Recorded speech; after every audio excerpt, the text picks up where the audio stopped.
everything that's been going on with Gateshead FC has been a disgrace.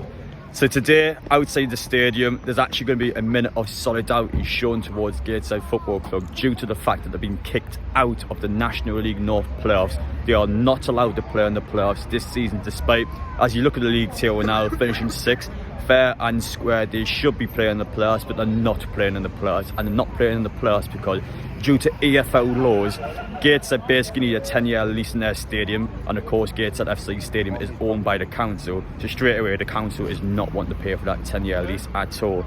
And because of that, we find ourselves in a situation like this. Police are turning up here, so this is actually going to be a minute of solidarity. So at 7 p.m, all the Gateshead fans here are going to show banners out, going to show obviously a protest directed towards the council. And then after this, I'm going to head down to Hebburn Town FC, a team that, if they win tonight, they're going to be promoted. So you're going to see non-league football at its worst and at its best in the North East. And the reason why I'm doing this video as well, because there are Newcastle United connections and Newcastle United links that will link directly to potentially buying up Gateshead Stadium. There's been quite a lot of noise going on in the back of the possibility of Newcastle United actually buying this ground for Gateshead, their own women's team and their youth team. Is it possible, and will we do it? Let's find out everything in this video. It's gutting. It makes you think, what was the point in the season if you're not allowed to be promoted? We've had to play 5 games in 9 days. Some players have played 3 90 minutes in a row, risk themselves for no reward.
I don't care about the council. They don't care about me. All I care about is Gateshead FC.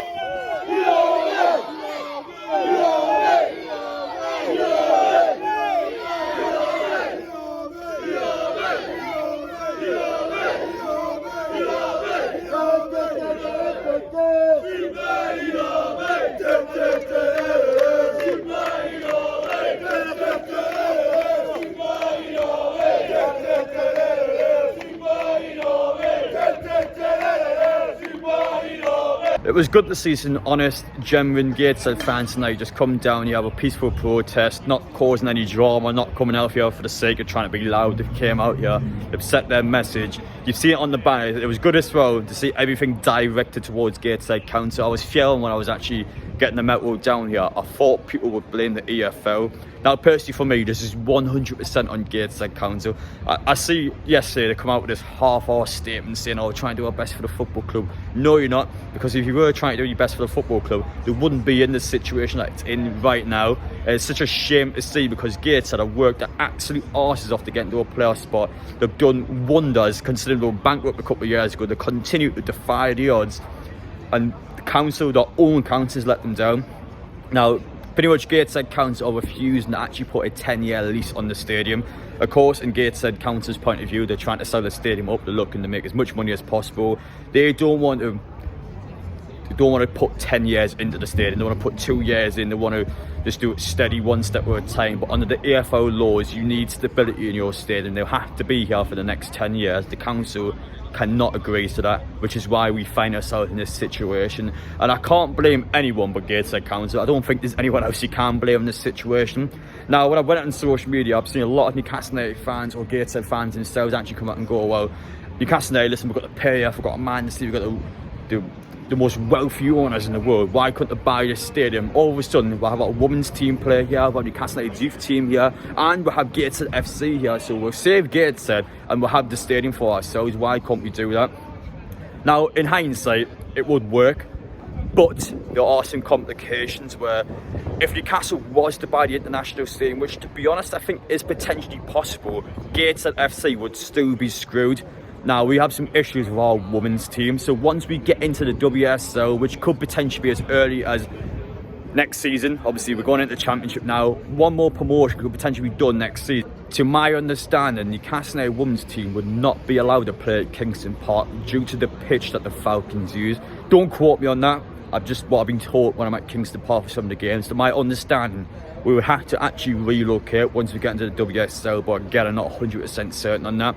So that would make it quite plausible for Newcastle to actually buy up the Gateshead International Stadium, have the women's team play here. Gateshead Saturday, girls Sunday, youth team during the week. Why does it not work? Now, the problem once you get into the WSL is that some of the women's fixtures start to be played on a Saturday, so you'll be playing Saturdays and Sundays. So straight away, let's say the women's team has a game Saturday and then Gateshead has a game Saturday. What do you do then? You just can't do anything. It's not feasible to have both these teams in the stadium. It's just not possible. So straight away, Gateshead are screwed. This is where I got quite concerned from Gates because it's not just about the stadium. The fact that they can't get promoted now because they've been kicked out of the playoffs, what are the players going to do? Surely as a football player, if I was playing for Gateshead, would I stay at that club knowing that you can't get promoted?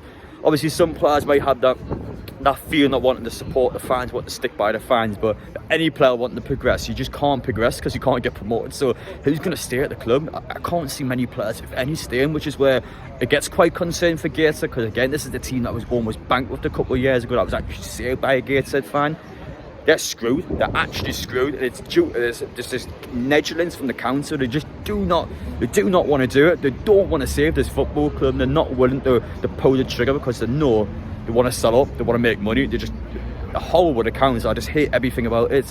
It's such a shame. Got all these genuine fans down here wanting to do their best for the football club, and they can't do it because of a council that just won't support it. They won't support their own city or their own place. I can't believe it. It's so sad. It's so sad, guys, but it is what it is. I think it is possible Newcastle United could be here, but I just think Gateshead are screwed regardless. I just don't think there's a way out for them.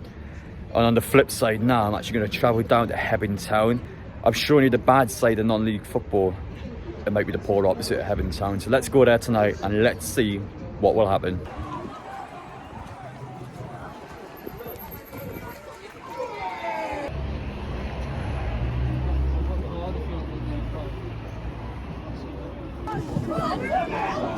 Go on! Go on! Oh!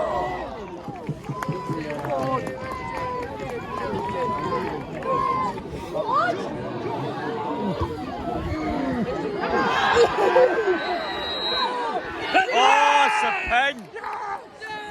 Goalkeeper's went for it, he hasn't won the ball. I don't know how the goalkeeper contested there. The player's in front of the goalkeeper there, so if there's any foul, it's surely going to be a pen. Huge promotion, moment for Hebburn. Come on! Steps up. Oh! Oh! Oh, you fuck off, you cunt!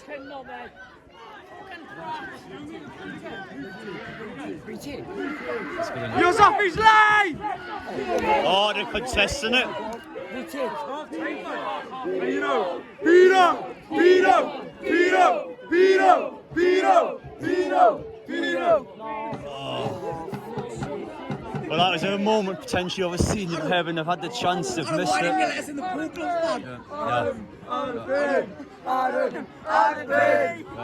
Like you're right, sir.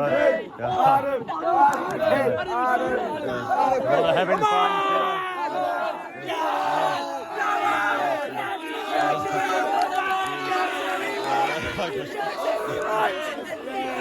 Hebburn lads, yeah.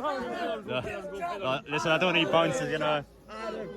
Listen, lads, good second half coming up for Hebburn. Yeah, we've got this in the bag. I think the goals come once you get one, we'll be able to pick these away, but huge pen miss there. They should have scored it.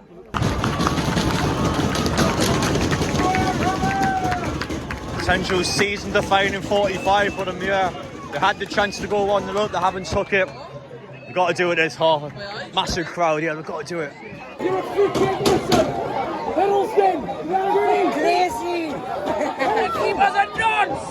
Yeah, that keeper's getting so much stick. It's definitely going to be something going on with him in the second half. And then you've got stuff like, Oh, it's not happening for this number 9. This number 9's not having a great time. That was a good header. Pen! Oh, Heavens just gave a pen away. Oh, you can't believe this. Let's go on the other side and watch a pen.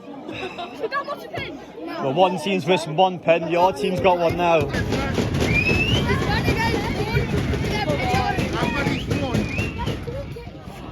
One team versus 1 pen. Look at him giving the big one. Oh! Oh! Oh! Did he give him the large one too?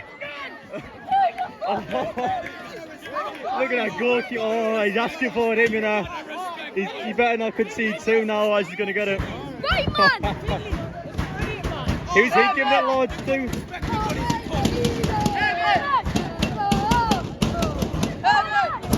Well, I think Heaven only got themselves a brain, missed the pen first half, and that was a blatant pen for theirs as well. So Heaven only had themselves the brain for that one. Goalkeeper's starting to get under my skin though. The pig! Here's the wonder in the pig! Here's the wonder! Here's the wonder! Here's the wonder in the pig! Well, Heaven have got to go for it now. This should be an interesting one. The most hated man in Heaton Town tonight.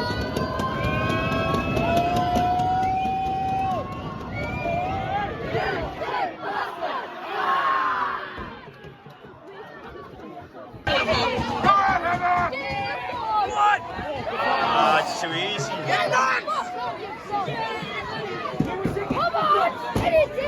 Take your time in it.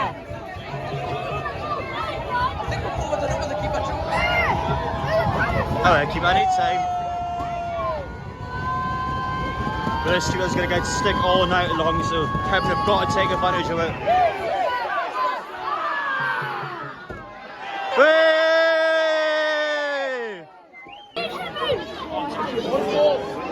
Go on, first time. Oh, lads. What the fuck? What is that? It's going to hit me, though. Yeah, mate, what is that cross? No. Oh, he's lost it. What the Heaven's playing at? Come on, we've got to get some clear-cut chances now. Good touchdown. Oh, it's not enough.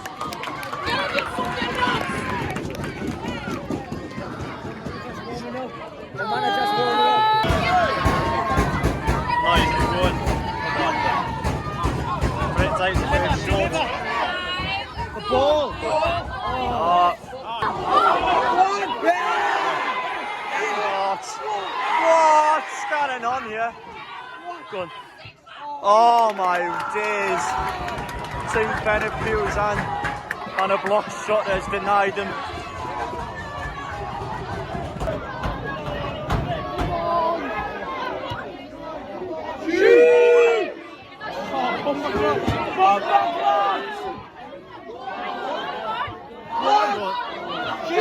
Doing it. Go on. Oh, it's blocked again. This defence has just been non-stop all night. What a scramble that is. What is that for? What is that actually for?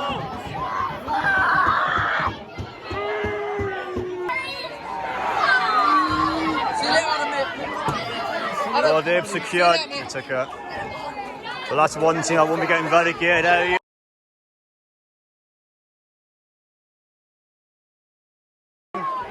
Look at them all. Ah, go on.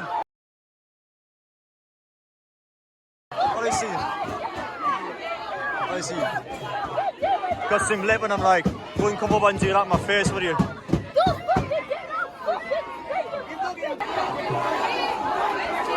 Look at them all always celebrating, man, honestly, right, little Celebrating in front of kids. Full time tonight, Hebburn Town 0, Osset United 1. That win has kept us United in the league, and it's also prevented a trophy parade at Hebburn Town. What a mental game that was. Gutted that Heaton Town didn't win. Obviously, those players were milking it to the home fans. I was getting so angry. I had to mute some of the video footage there due to the fact of how raged I was at the end of the game. I properly got into that. But yeah, that was non-league. That was supposed to be non-league at its best. You're supposed to see a lovely pitch invasion there. You're supposed to see all the celebrations. Didn't happen. My typical bad luck whenever I go to these games. We never win in the North East. But non-league at its best in terms of record attendance. That was 1,200 people, the biggest Heaton Town's ever had. If they win on Saturday, that's them finishing first in the league, which is their highest finish in their club history. Still going to be a huge moment for them if they get the job done. But to be honest, the pressure got them today. They capitulated. I couldn't believe Heaton Town walked away with 0 points there. It was a story of pens. They missed one and they gave one away. And they had no clear-cut chances owing that pen. So you've got to look at Heron with all due respect. First time I watched him, so I don't see him on a regular basis, but I thought they cost themselves. I thought Heaton Town were disappointing. Probably expected them to win there. But alright guys, hope you enjoyed that. That was the highs of Heaton Town. That was the lows of Gateshead. One team, its best in its history. Gateshead, potentially the lowest in their history. And that's the unfortunate reality of North East non-league football. It's all over the place. But yeah, hopefully you guys enjoyed that. Let me know if you do. We'll do some more in the future. Obviously, Gateshead still does have that Newcastle United link to it. So there was a reason why I did the video in the first place. But I thought, you know what, let's get the Heaton Town in there. A bit of a bonus vlog for you almost. So hopefully you've enjoyed that. Let me know if you do. If you do enjoy that sort of thing going forward, we could potentially get some media stuff going on with these non-league clubs and be properly promoted. But yeah, appreciate you guys watching. By the time you're watching this, I'll be on the way to Crystal Palace. So stay tuned. Enjoy that. And one more thing, speaking of non-league grounds, Thursday, so when I get back up from Crystal Palace, playing a charity match at South Shoes Stadium. 6:30 kickoff. It will be going to Mind Washington, Newcastle United versus Sunderland charity match for mental health. Get yourselves down there. You can see how I do on a non-league pitch. Take care, guys. See you then.